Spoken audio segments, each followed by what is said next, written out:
Thank you very much. I'd like to thank you for the invitation for this conference and for this beautiful place. I think that I should explain the change in the title of this, in the topic of this paper, because when I got the program of the conference, I noticed that Andrzej Pleszyński will talk about Bolesław's coronation, so I decided to talk about another episode from Bolesław's reign, less known, often underrated, but I think also very important to better understand Bolesław's policy and his concepts of power. In 1018, Bolesław the Brave invaded Rus and took Kyiv.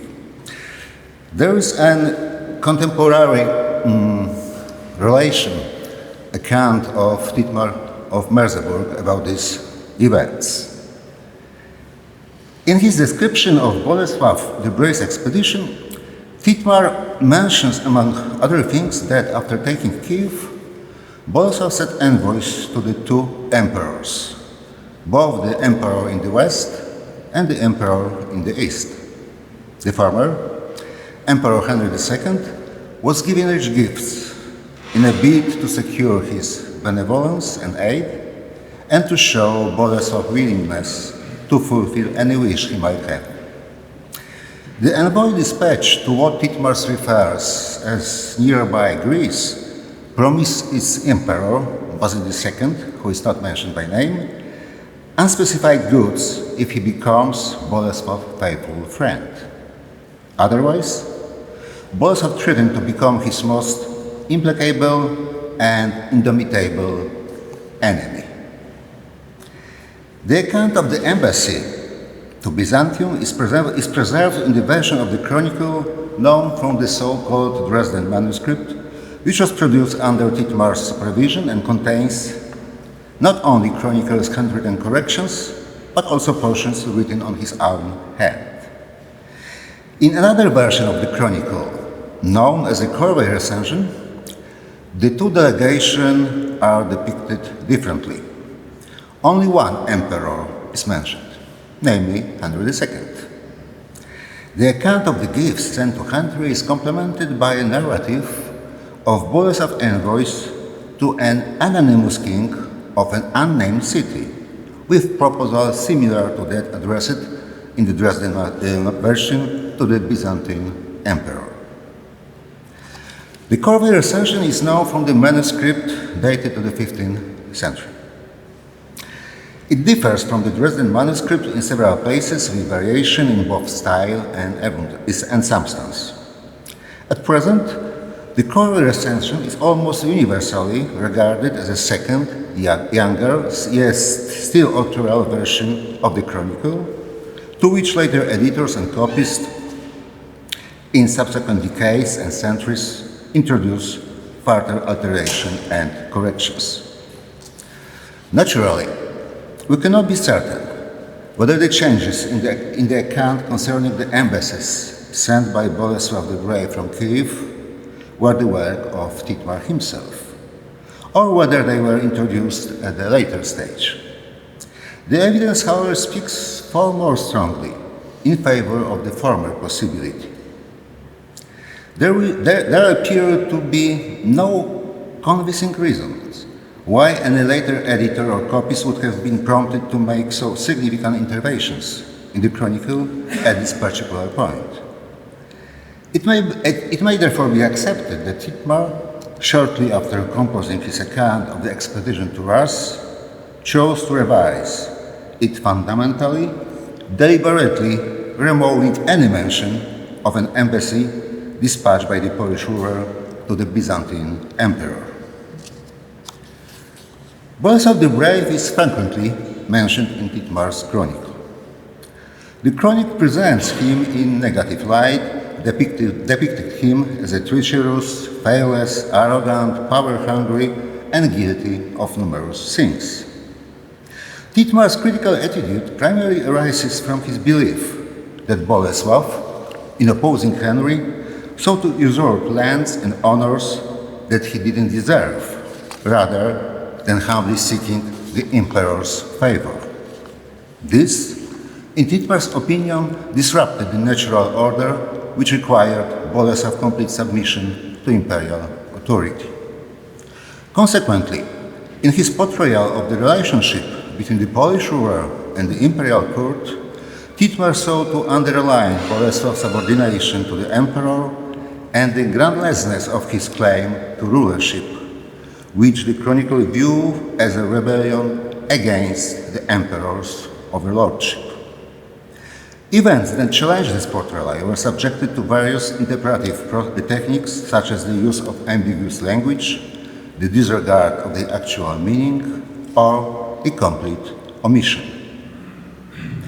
Thietmar's replacement in the Corvey recension of the Byzantine emperor with an anonymous king as the recipient of the embassy sent by Bolesław from Kyiv suggests that in preparing a new version of the chronicle, he assessed that the report of the Polish ruler's establishment of relations with Byzantium disrupted the image of political ties with Henry II he sought to promote. He therefore resolved to introduce changes that would omit any reference to Bolesław's contacts with the Eastern Empire.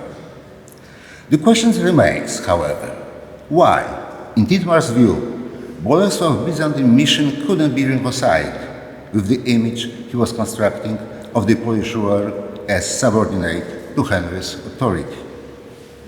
To answer this, it is necessary to examine the significance that Byzantium held within the political culture of the Western Empire. In the Ottonian period, the Western Empire was connected to its Eastern counterpart through a complex network of multifaceted relations encompassing political, ideological, religious, and cultural spheres. In the latter half of the 10th century, Byzantium emerged as a key point of reference for the evolving ideology of rulership and forms of its manifestation that were being developed at the Ottonian court. Byzantine art objects and luxury goods became significant status symbols for the social and political elites of the Western Empire. Under Henry II, these ties between the two empires notably weakened. He turned toward Byzantium only at the end of his reign, when he undertook actions against the Eastern Empire in southern Italy.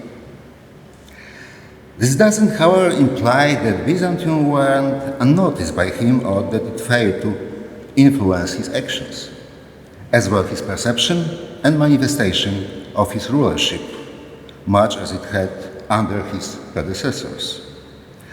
Clear references to the Byzantine tradition are to be found in miniatures portraying Henry in the liturgical codices he sponsors, which more or less directly drawn Byzantine imperial iconography.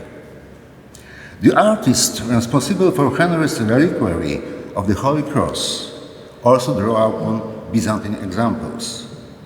Henry's choice of the Byzantine reliquary form stemmed most likely from his adoption of the Byzantine ideology surrounding the Holy Cross relics, which were among the most significant symbols of imperial authority.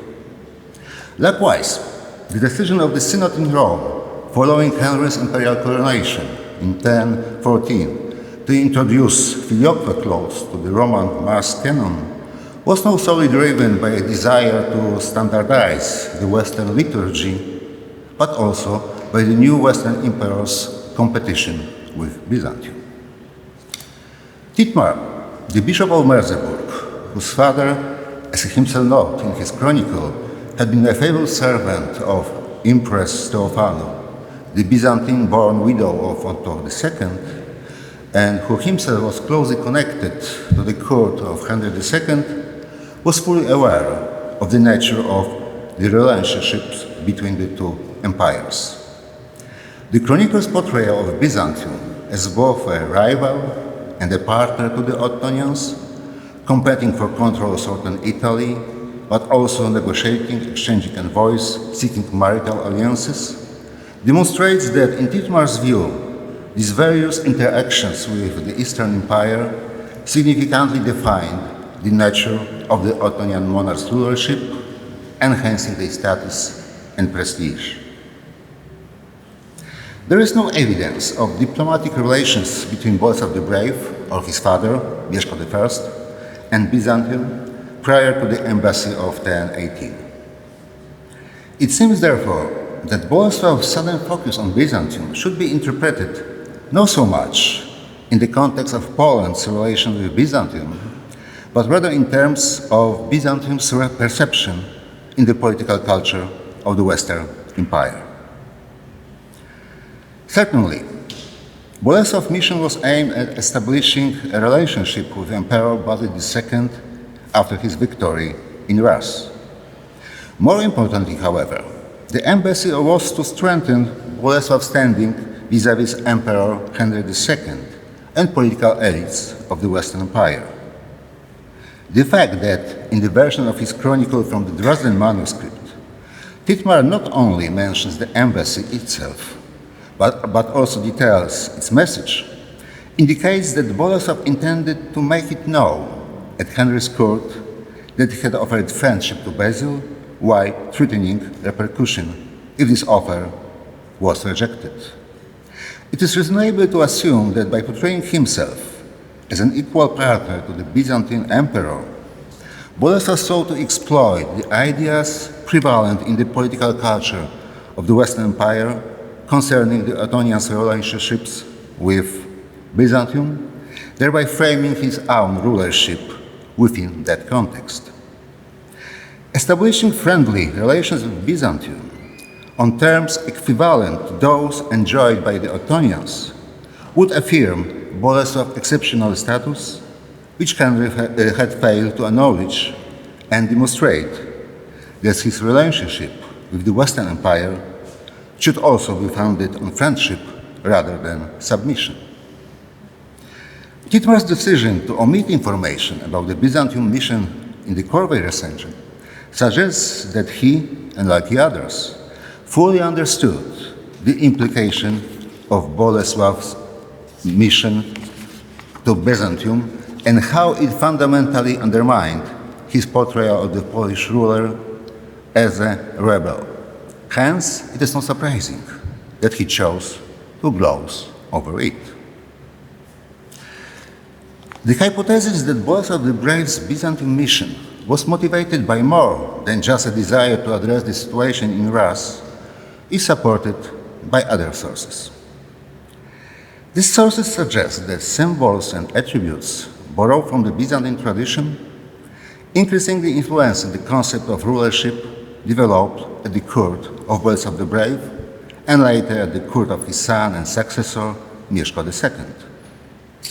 Notably, a small reliquary uncovered on Ostrów Lednicki island in Lednica Lake in what is today Greater Poland region warrants a special attention in this context. This reliquary is visible at the exhibition in the hall of the palace.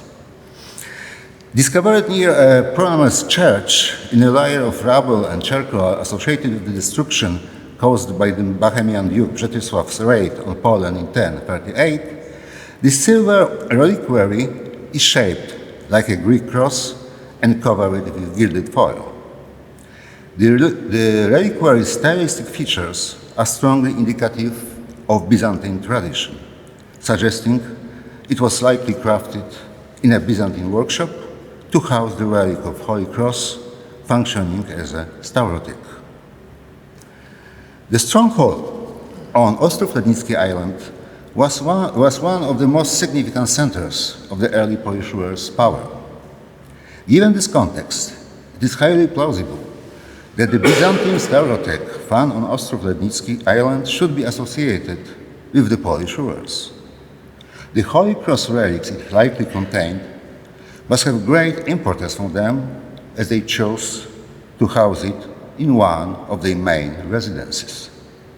The means by which the Polish rulers acquired the staurotheke, as well as the timing of its acquisition, remain speculative.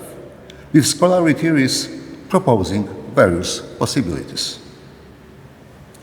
The staurotheke is sometimes linked to the Otto I's visit to Gniezno in year 1000, suggesting it may have been one of the gifts from the emperor to Bolesław the Brave.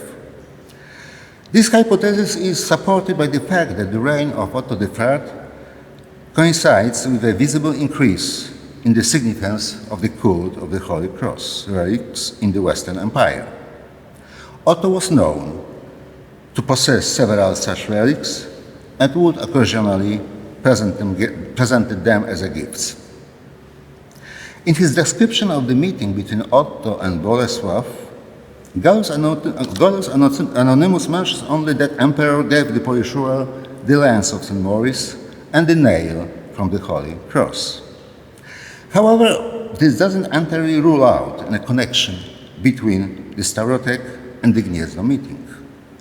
In contrast to the lance which is preserved in the treasury of the Kraków Cathedral, the staurotheke was destroyed as early as the 1030s, making it possible that it had been forgotten by the time the chronicle recorded his account in the early 12th century.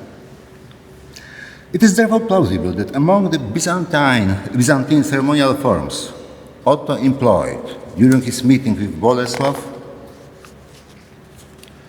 there may have been the quintessentially imperial gesture of presenting the Holy Cross relic, an act deeply rooted in the Byzantine tradition. The likely Byzantine origins of the staurotheke and the significance of the Holy Cross relics in the imperial ideology and ceremonial practices strongly suggest, however, the Eastern Empire as its probable source. The relics held by the Byzantine emperors, especially those of the Holy Cross, were central to their identity as leaders of Christendom. These relics were occasionally bestowed upon other Christian rulers to affirm the Byzantine emperor's status as the supreme leaders of the sacred power. It is suggested, therefore, that the staurotheke of Ostrów Lednicki was a gift from Emperor Basil II to Bolesław the Brave, symbolizing Basil's acceptance of Bolesław's offer of friendship. Admittedly, the sources remain silent on any direct response from the Byzantine emperor to the Polish ruler's offer. However, this silence didn't allow for definitive conclusion. Thietmar's chronicle is the only source to mention Bolesław's embassy, and even then, only in one version of the chronicle. Byzantine sources make no mention of the Polish envoys. Thus, despite the absence of explicit evidence, it is not unreasonable to believe that the Byzantine court might have taken Bolesław's offer seriously and initiated diplomatic relations. It is, however, equally plausible that the staurotheke was neither a gift from Otto III nor from Basil II, but rather a loot brought by Bolesław from Kyiv. Thietmar's account of Bolesław's entry into Kyiv mentions that he was greeted by the archbishop with relics of the saints and that he was presented with enormous amounts of money and valuables. Later traditions from both Poland and preserved by Gallus Anonymous and Ras, as found in the primary chronicle, recount the substantial treasure Bolesław brought back from Kyiv. Given this context, it is conceivable that the staurotheke was part of this treasure, for this cannot be established with certainty. The marriage of Vladimir the Great with Anna Porphyrogenita likely prompted the Byzantine emperor to send generous gifts to Kyiv to honor Anna's imperial lineage. The items that Anna brought to us were presumably no less impressive than those delivered to the Ottonian court by Theophano. They must have included relics, and a fragment of the Holy Cross would have been particularly appropriate in view of Anna's imperial parentage. There is, however, no need to multiply hypotheses about how the Polish rulers might have acquired the Byzantine staurotheke. Regardless of whether it was a gift from Otto III or Basil II, brought from Kyiv or obtained through other means, the decision to keep it on Ostrów Lednicki island clearly indicates that they were aware of the significance of the Holy Cross relics in imperial ideology and ceremonial. By housing the relics in one of the principal centers of the realm, they effectively associated this powerful symbol with their own authority and power, and performed the ceremonial role of the guardians and holders of the Holy Cross relics, likely drawing on the Byzantine tradition. The increase in the significance of the Holy Cross relics in the ideology of rulership in the Western Empire under Henry II further amplified the significance of the Ostrów Lednicki staurotheke. This allowed the Polish rulers to assert their status as equal partners rather than subordinates to the Western emperors. It is pertinent to consider an additional piece of evidence. A letter of dedication attached to the Book of Rites, which includes explanation of the feast of the liturgical year and the procedures for celebrating the rites of Mass and sacraments. This book was presented to Bolesław the Brave's son, Mieszko II, most probably shortly after 1025, by Duchess Matilda of Lotharingia. The letter was composed in a new political context. After Emperor Henry II's death in 1024, Bolesław the Brave was crowned king the following year, shortly before his own death. Mieszko II was also crowned either concurrently with his father or upon assuming power after his father's death. These coronations were met with hostility in the Western Empire. The majority of the contemporary sources written in the empire interpreted the Polish coronations as acts of rebellion against the imperial authority and usurpation of royal dignity. In contrast, Matilda's letter unequivocally acknowledges the legitimacy of Mieszko's royal title. The letter is typically contextualized within Matilda's involvement in the succession struggle following Henry II's death. Her son, Konrad the Younger, was contender for the imperial throne. However, it was his cousin and namesake, Konrad II, who ultimately assumed power. The supporters of Konrad the Younger rejected Konrad II's claim, and it was not until 1027 that he later managed to overcome opposition and gain universal recognition. Consequently, the codex sent by Matilda to Mieszko, accompanied by a letter portraying him as an exemplar of ideal Christian king, is interpreted as an effort of Konrad II's adversaries to establish relations with the Polish king and enlist his support. Overall, Mieszko II's portrayal in the letter as a king elevated to the royal throne by God and guided by divine commandments, dedicated to justice and the well-being of his subjects, and above all to their eternal salvation, is fully in line with the royal ideology typical of the political culture of the Latin West.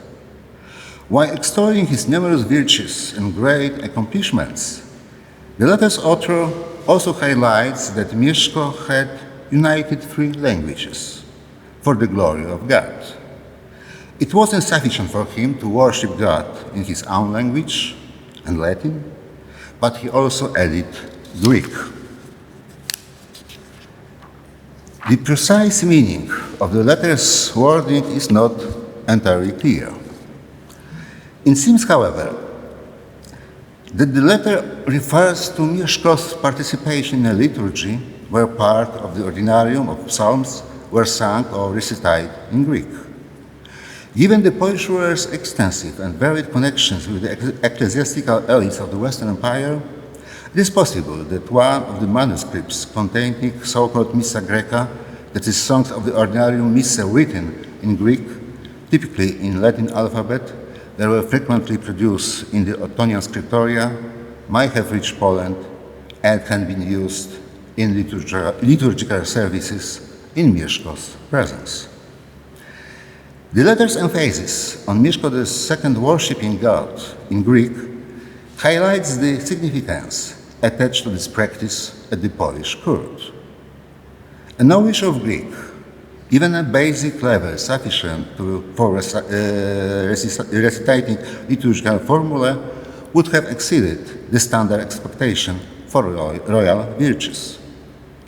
The inclusion of this detail in letters' praise of the Polish king suggests that the information originated from the Polish court itself, demonstrating the court's interest in promoting this aspect of Mieszko's reign. Thus, the emphasis on Greek worship can be understood as a deliberate element of the king's image, carefully cultivated and propagated by Mieszko's court. All this leads us back to Thietmar's account of the mission sent by Bolesław the Brave from Kyiv to Byzantium. This is not, of course, to say that Matilda's letter proves Mieszko II maintained regular relationships with Byzantium. If Mieszko's court chose to adopt the elements from the Missa Greca tradition, the inspiration was likely derived from the ecclesiastical circles of the Western Empire. Nevertheless, what is significant, as shown by Matilda's letter, is that this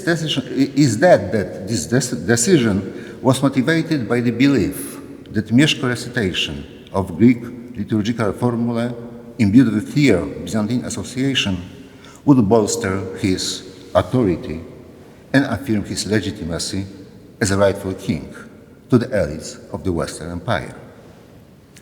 In this way, Mieszko was, in his own fashion, following the example of his father.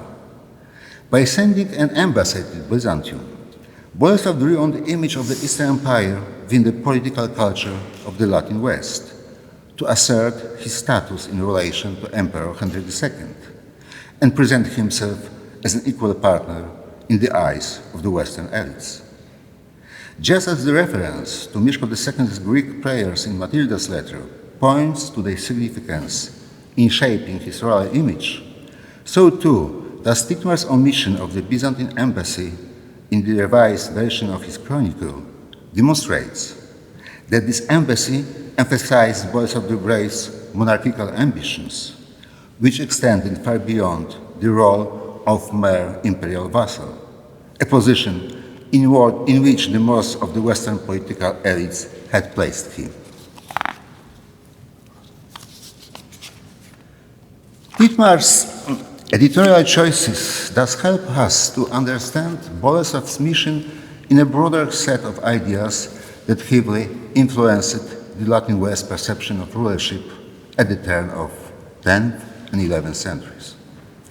Bolesław the Brave's efforts in 1018 to establish friendly relations with Emperor Basil II were based on the belief in the importance of Byzantium, its symbols, and its ceremonies for legitimizing power. The same belief had motivated the Ottonian and later Salian emperors to maintain ties with their Eastern counterparts. Like the Western emperors, Bolesław was well aware that friendship with Byzantium could significantly advance his royal aspiration. He thus seized the opportunity presented by his conquest of Kyiv to establish a direct relationship with Basil II.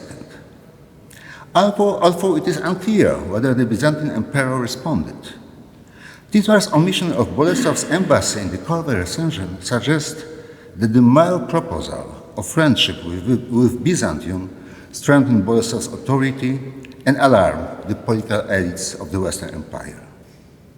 It is no surprise, then, the anxious Thietmar concluded his account of Bolesław's expedition with a remark expressing his hope that, amidst these events, God would show his grace and reveal what would be pleasing to him and beneficial for us.